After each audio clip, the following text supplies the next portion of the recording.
Olá pessoal, boa noite, graça e paz. Pastor João Flávio Martinez, em mais um podcast aqui para o nosso canal do CACP Vídeos. E nós estamos então fazendo uma série de refutação aos argumentos impetrados pelo teólogo e professor adventista, professor Leandro Quadros. E olha que interessante, faz exatamente 20 anos que nós combatemos o bom combate da fé. Nesses 20 anos, entre outras seitas, o CACP e eu estamos combatendo o espiritismo em todas as suas formas, seja ele o autoespiritismo, o baixo espiritismo, espiritismo científico. Nós sempre estamos combatendo o bom combate da fé, no campo das ideias, da teologia. O CACP, para vocês terem uma ideia, há centenas de artigos refutando a teoria espírita em todas as categorias de espiritismo. E aí, devido à minha interpretação literal da palavra de Deus, e não é minha, quer dizer, é a interpretação protestante literal da palavra de Deus, de Mateus 17, no verso 1 a 3, já que Deuteronômio 34 e Josué capítulo 1 explicita claramente que Moisés morreu e 30 dias depois da sua morte, Deus aparece para Josué e ainda fala, meu servo Moisés está morto para Josué. Então, nós entendemos que lá, em Mateus 17, no Monte da Transfiguração, estava Elias, que segundo o livro de Reis, capítulo 2, registra no versículo 11 a sua ascensão ao céu, ou seja, até hoje, até esse exato momento, não se tem notícia que ele tenha voltado para a terra. Elias está no céu. Com certeza, ele está envolvido na glória de Deus. A glória de Deus está conservando e mantendo a sua vida nos céus. Nós não sabemos como é isso lá no céu, porque isso é um mistério de Deus. Deuteronômio 29, 29. Como Moisés ficou 40 dias no monte, sem comer, sem beber, ali ele estava envolvido na glória de Deus. Tanto que quando ele desce do monte, o rosto dele brilha. A glória de Deus estava sobre ele. De algum jeito miraculoso, Elias está no céu. Tanto é verdade que a teologia judaica, muitos segmentos do judaísmo, ainda espera Elias voltar, tá certo? Na época de Jesus foi assim. E Moisés ali, não num corpo ressurreto, mas em espírito. É a nossa cosmovisão protestante do texto. Em nenhum lugar da Bíblia nós vamos achar que Elias ou Moisés ressuscitou. Não existe isso, muito pelo contrário. O que nós encontramos na palavra de Deus, em 1 Coríntios 15, de 20 a 23, e em outros 4 momentos da Bíblia, eu vou ler aqui para vocês. Então nós temos 1 Coríntios 15, de 20 a 23, que fala que Jesus é as primícias dentre os mortos, ou o primeiro dentre os mortos, sendo que depois os que são de Cristo na sua vinda. Atos 26, 23, que diz assim, isto é, que o Cristo devia padecer, sendo o primeiro da ressurreição dentre os mortos, devia anunciar a luz a este povo e aos gentios. Colossenses 1, 18, Jesus é chamado de primogênito dentre os mortos. Apocalipse 1, 5, de novo é dito que Jesus é a fiel testemunha e o primogênito dentre os mortos, ou seja, o primeiro ressurreto na ressurreição gloriosa registrada por Paulo em 1 Coríntios capítulo 15.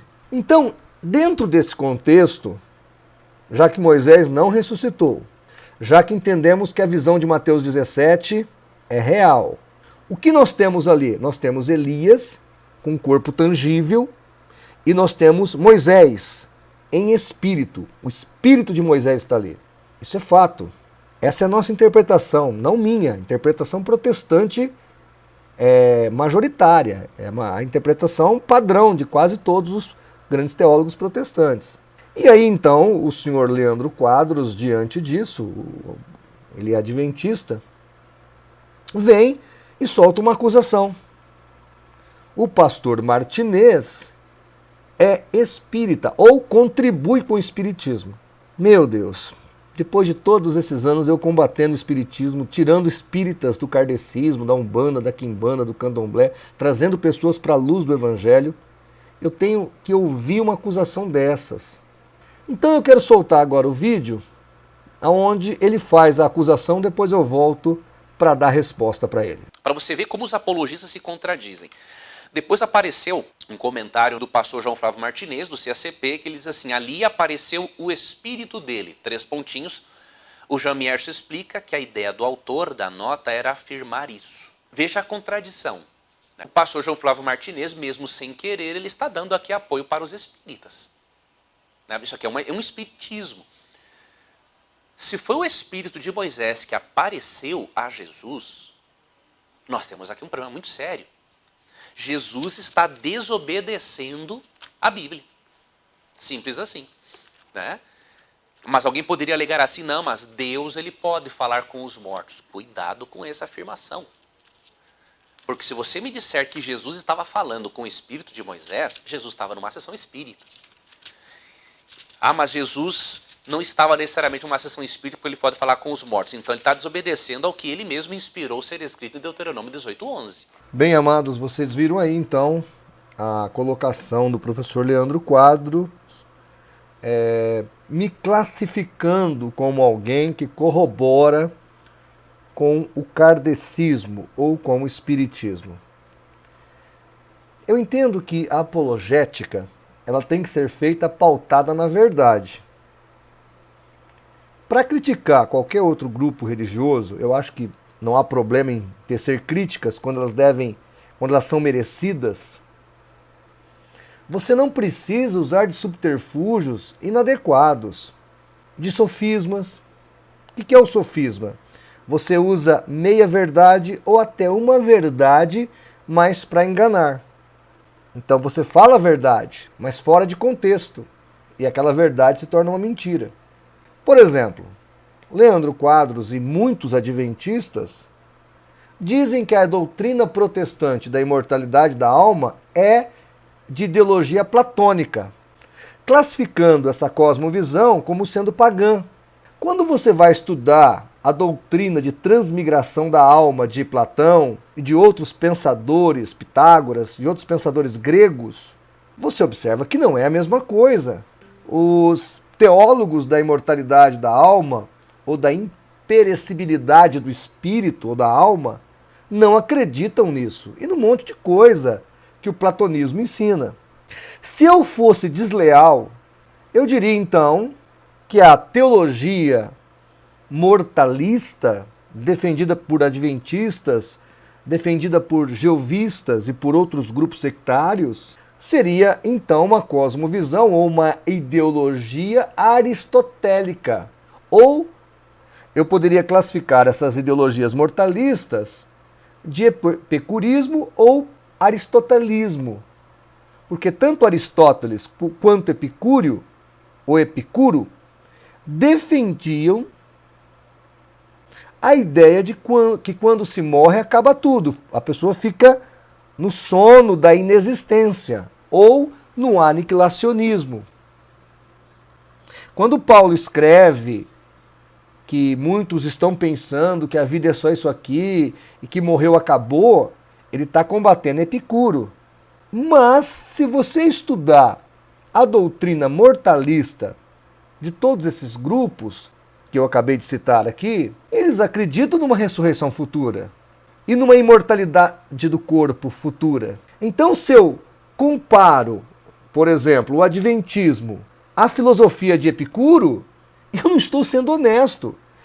Em parte, é verdade, Epicuro e os adventistas acreditavam que ao morrer o homem fica inexistente. É verdade. Mas Epicuro não acreditava na ressurreição do corpo. Os adventistas creem. Então a comparação seria desonesto e desleal. Quando Leandro Quadros e os adventistas e os jeovistas fazem essa analogia, nos chamando de platonistas, eles estão, ou chamando de doutrina pagã, grega, quando fazem isso, estão sendo desonestos. Mas muito desonestos, desleais. Não estou falando de A ou B, estou falando de todos. Estou falando da ideologia. A ideologia composta é desonesta. Ellen G. White vai um pouco mais além e ela fala que há pastores que pregam para o diabo ao ensinar sobre o inferno e a imortalidade. São os pregadores de Satanás. Isso é gravíssimo. Então, a apologética ela deve ser feita dentro de uma concepção verdadeira. Nós devemos sempre trabalhar com a verdade. E é isso que o CACP faz. Por isso nós temos dezenas, aliás, centenas de artigos combatendo movimentos como os adventistas, como mormons, espíritas, jeovistas, e estamos ali falando a verdade teológica, a verdade ortodoxa da Bíblia Sagrada. Mas vamos lá. O que nós observamos? Que na cabeça do apologista Leandro Quadros, só se pode refutar o espiritismo, principalmente neste episódio de Mateus 17, se considerarmos o fato da ressurreição de Moisés antecipada, como ele falou num outro vídeo aí, como um cheque predatado. E eu estou botando aqui na descrição do nosso vídeo o vídeo do pastor Elias Soares, onde ele cita essa afirmação do referido professor, e é assustador, porque ele fala que Moisés ressuscitou com um cheque predatado por antecipação, mas se Jesus tivesse falhado na cruz, Moisés teria que descer do céu. Meu Deus do céu, olha que absurdo. Eu deixei aí o link para você pode acompanhar na descrição do vídeo. Também aqui embaixo eu vou colocar para você o link onde o pastor Elias Soares responde essa questão ao professor Leandro Quadros. Mas a grande questão é, será que ele está certo? Se nós acreditarmos que ali está o espírito de Moisés, o texto se torna irrefutável diante da doutrina kardecista? Bem, se o professor Leandro Quadros ou qualquer mortalista estudasse a doutrina kardecista, talvez não estivesse falando alguns impropérios ou algumas afirmações desqualificadas de fatos. A teologia kardecista tem os seus nortes, tem a sua visão. E é na codificação do kardecismo, nos livros de Allan Kardec, é que nós encontramos algumas questões. Eu, pessoalmente, já debati muito com kardecistas, e eles se consideram os verdadeiros cristãos, né? E já me deparei com várias afirmações kardecistas. Parece que o professor Leandro Quadros nunca teve um debate desses. E é verdade, alguns espíritas tentam usar esse texto de Mateus 17 para argumentar que Jesus trabalhou ali uma mediunidade. E eu gosto muito quando eles vêm com esse texto. Mas antes de eu explicar aqui qual é a refutação que nós, protestantes, teólogos e imortalistas, damos com relação a Mateus 17, a argumentação espírita, vamos definir um termo muito importante. O que seria um médium? Eu estou citando aí a fonte, eu entrei num site espírita, autoastral.com.br, nesse dia 13/3, eu peguei lá a definição de médium. Eles falam o seguinte: ser médium é o poder de atuar como intermediário entre o mundo espiritual e o mundo físico. Então, o médium é aquele que traz do mundo espiritual e leva para o mundo físico. E do mundo físico leva para o mundo espiritual. Basicamente, então, é isso o que faz um médium. Ele é o canal entre o mundo dos vivos e a realidade dos mortos.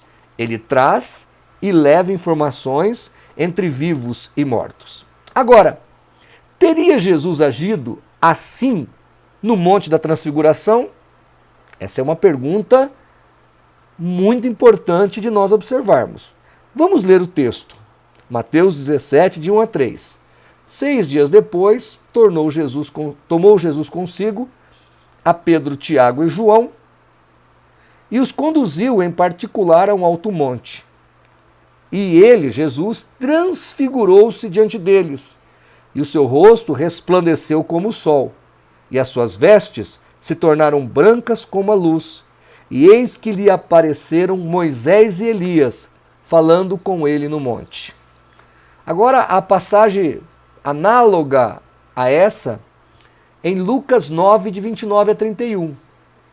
E estando ele orando, transfigurou-se a aparência do seu rosto, e a sua roupa ficou branca e muito resplandecente. Presta atenção na leitura, ok? Estou pondo aí na tela.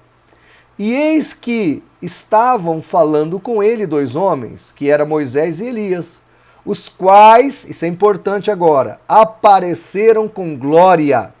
Olha aí, apareceram com glória. E falavam da sua morte, olha o assunto, e falavam da sua morte, a qual havia de cumprir-se em Jerusalém. Então observe que o teor da conversa era sobre a morte de Jesus em Jerusalém. Não existiu ali nenhuma mediunidade ou mensagem dos mortos para os vivos, ou vice-versa. Isso é uma coisa fácil de se mostrar ao espírita que argumenta que aquele foi um ato de mediunidade. Ali simplesmente Jesus cumpriu uma promessa que fez aos seus discípulos em Mateus 16, 27 e 28. Ele prometeu que esses discípulos iriam ver a glória do Filho de Deus. E então, no Monte da Transfiguração, Jesus mostra a sua glória, revela a sua divindade e que era Senhor de todos, tanto no mundo físico como no mundo espiritual. Então aqui nós temos uma incongruência para o kardecismo, já que não houve mediação ou ato mediúnico. Temos aqui então um fator complicador para a teologia espiritista, ou a primeira contradição que o espírita, ao citar esse texto, tem que conviver com ela. É a primeira contradição. Agora olha que interessante, no capítulo 14 de Mateus, guarda aí, ó, quem está nos assistindo, ouvindo nosso estudo, marca aí, porque isso é importante na refutação ao espiritismo. Talvez você tenha se sentido assim, sem respostas. Nós temos respostas. No capítulo 14 de Mateus, João Batista foi executado. Agora, segundo Kardec, João Batista era a reencarnação de Elias. Elias teria reencarnado na pessoa de João Batista. Nós temos essa informação no Evangelho segundo o Espiritismo, página 59, edição 258. O editor é o Instituto de Difusão Espírita, o ano é o 2000. Ele fala com todas as letras e categoricamente, João Batista era Elias reencarnado. Bem, a dificuldade para os adeptos de Kardec é que na transfiguração não poderia ter aparecido Moisés e Elias, mas Moisés, que segundo o Espiritismo já teria atingido o máximo da evolução espiritual e por isso ele não reencarnou outras vezes, e João Batista, que morrera algum tempo atrás. Então, lá no monte tinha que estar Moisés e João Batista, e não Moisés e Elias. Como apareceu Elias e não João, a tese de que um era a reencarnação do outro cai por terra. Vocês estão entendendo a complicação do texto? Então, o Espírito argumenta isso com você. Você dá uma folhada na sua Bíblia para trás, de Mateus 17, vai lá para Mateus 14. Fala, ó, João Batista morreu decapitado. Allan Kardec fala no Evangelho segundo o Espiritismo que João Batista era a reencarnação de Elias. Ou João Batista era Elias. Entretanto, já que ele morreu no capítulo 14, quem deveria ter aparecido lá era Moisés e João Batista. Mas quem apareceu de fato foi Moisés e Elias. Também, e aqui é muito interessante, podemos e devemos citar ao espírita o texto de 2 Reis 2:11. Em 2 Reis 2:11, Elias foi transladado ao céu e até hoje não viu a morte. Por isso, como é que pode uma pessoa, você pergunta ao espírita, como é que pode uma pessoa que não morreu ainda ter reencarnado?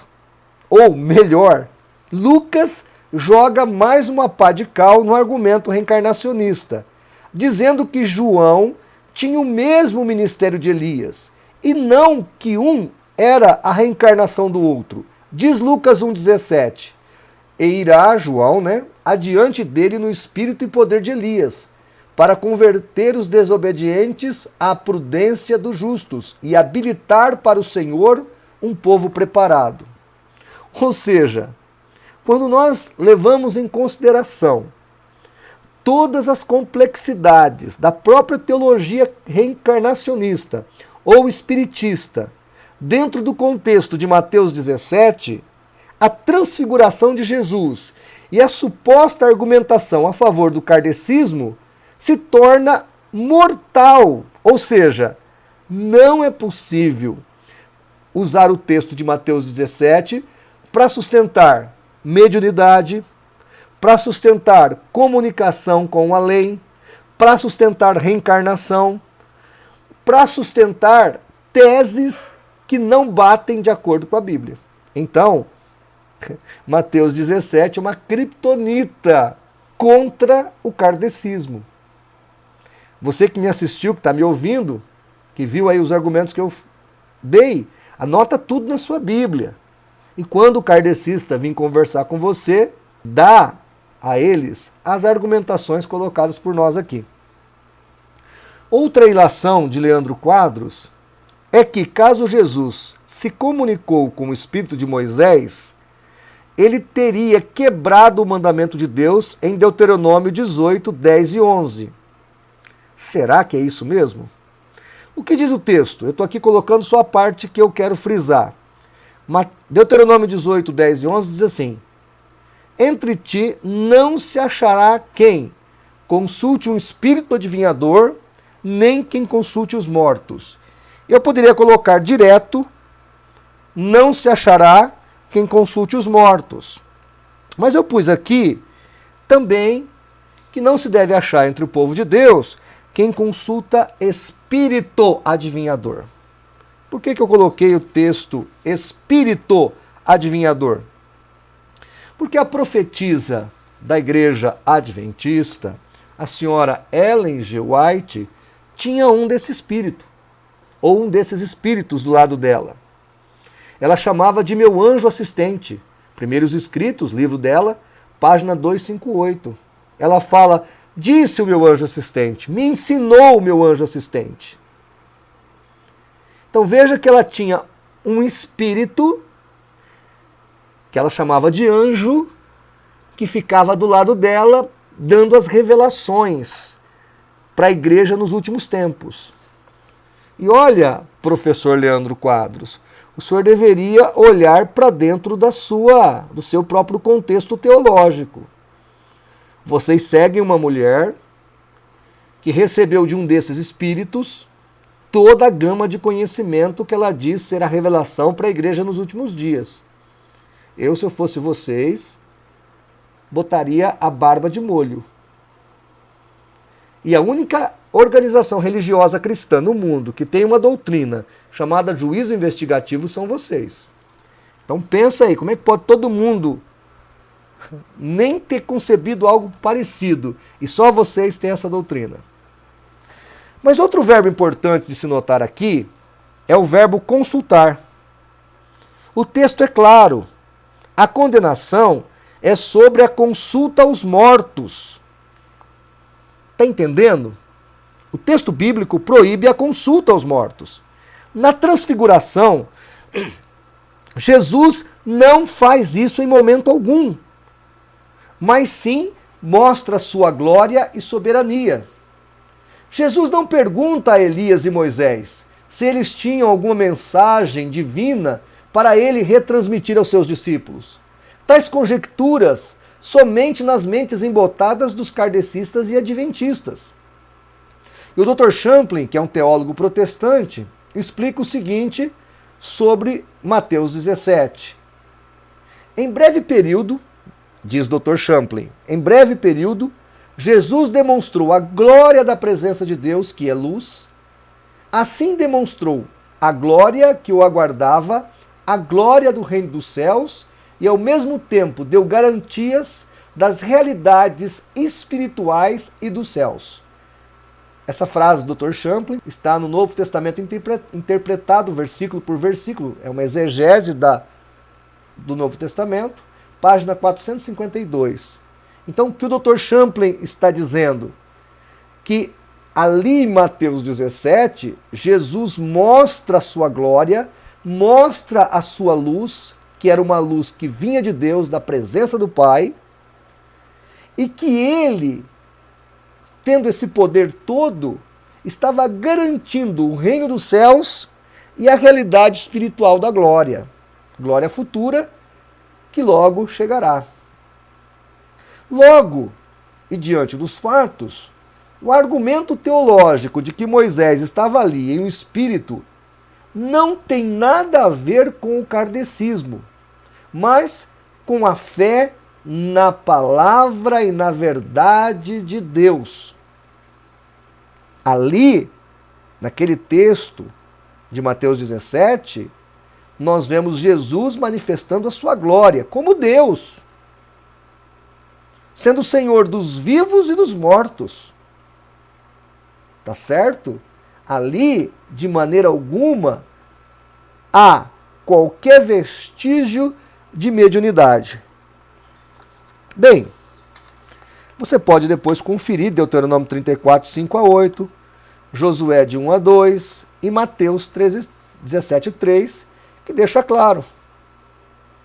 O que isso deixa claro? Ora, Moisés havia morrido. Moisés está no paraíso ou no céu. E ali ele aparece conversando com Jesus. O que temos ali? Temos a prova irrefutável da imperecibilidade da alma após a morte.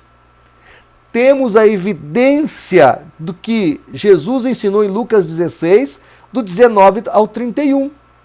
Ou seja, a alma do justo e a alma do ímpio, elas estão conscientes, os salvos no paraíso ou céu e os ímpios no Hades, ou lugar de sofrimento. Então, o texto desbarata todo o argumento da mortalidade da alma. E aí talvez você fale assim, mas pastor João Flávio, por que é tão relevante esse assunto? É relevante esse assunto porque se você provar categoricamente para o adventista que a imortalidade da alma é uma doutrina bíblica e acessível, você destrói dentro do contexto do bojo doutrinário adventista a doutrina mais importante, que não é o sábado, é o juízo investigativo. É a justificativa para o que aconteceu ou para o que não aconteceu em 1844. Eles inventam que a partir de 1844, Jesus sai do santo lugar nos céus e entra no Santíssimo e então começa a ler livros para ver quem ou não vai se salvar e vir a ressurreição e a vida eterna. Então Jesus estaria analisando os livros, já que ele não sabe, né? Ele tem que ver quem vai ser ou não aceito para a salvação. Diz Ellen White, aceita-se nomes, reprova-se nomes. Agora, se você provar que o salvo, por exemplo, como está lá em Filipenses 1, de 20 a 23, morre, vai direto para a presença de Deus, de Cristo, está consciente, ou se você provar que a pessoa ímpia morre e vai direto para o lugar de sofrimento, como está em 1 Pedro 2,4 e 1 Pedro 2,9, tudo isso, resumindo, é o que está em Lucas 16, do 19 ao 31, se você provar isso, você destrói o argumento teológico do juízo investigativo. E você desbarata e desconstrói todo o alicerce da Igreja Adventista do Sétimo Dia. Por isso, nesse livro que nós vamos lançar agora, do pastor Nathanael Rinaldi, Imortalidade Condicional ou Sono da Alma, vai mostrar isso. O adventista não crê no sono da alma ou no aniquilacionismo por ser bíblico. Ele crê nessa doutrina da mortalidade da alma por não ter opção. Se ele pensar o contrário, ele não vai poder crer no juízo investigativo. Se ele não crê no juízo investigativo, a igreja adventista para de ser uma igreja singular e diferente. Ela vira uma igreja mortalista e simples como qualquer outra. Ela vira uma igreja comum. Pode até guardar o sábado ou não, como os batistas do sétimo dia. Mas aí ela perde a sua relevância. Por isso, para eles, a importância singular de defender essa tese. Agora, olha que engraçado. Nós vamos encontrar uma similaridade muito relevante entre adventistas e kardecistas. No Livro dos Espíritos, questão 55, Kardec fala: Deus povoou de seres vivos ou mundos. Aliás, Deus povoou de seres vivos os mundos, concorrendo todos esses seres para o objetivo final da providência. No Conselho aos Pais, Professores, página 66, Ellen White diz: Deus tem inumeráveis mundos obedientes às suas leis. Então, olha que interessante.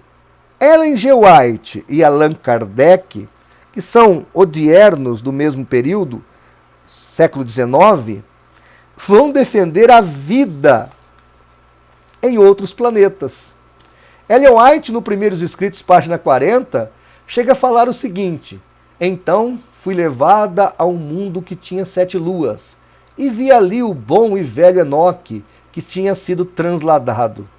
Aí eu pergunto, teria Deus permitido a saída do seu servo Enoque dos céus para visitar Saturno? Então, professor Leandro Quadros, eu acho que as concepções elucubradas da sua profetisa estão mais similares ao kardecismo do que a doutrina da imortalidade da alma. Eu quero aqui concluir, já que temos quase meia hora de vídeo. Faço a minha conclusão. Em vista de todos esses argumentos, tenho comigo que a teoria da ressurreição de Moisés não encontra amparo bíblico algum e ainda é antagônica ao ensino de 1 de Coríntios 15, de 20 a 23. Pois só Jesus é o primeiro ressurreto e mais ninguém. E se Moisés não ressuscitou, então não foi o corpo dele que apareceu no Monte da Transfiguração. Em resposta às conjecturas deste nosso vídeo, só posso responder que não é possível explicar a aparição de Moisés sem crer na imortalidade da alma. Foi o Espírito de Moisés que apareceu no Monte da Transfiguração e ponto. Ok, pessoal? Espero que você tenha tirado as suas dúvidas. Se quiser entrar em contato comigo, meu WhatsApp é 17 988 17 8448. Pode mandar a tua dúvida, pode deixar aí na descrição do vídeo. Nós estamos sempre à disposição.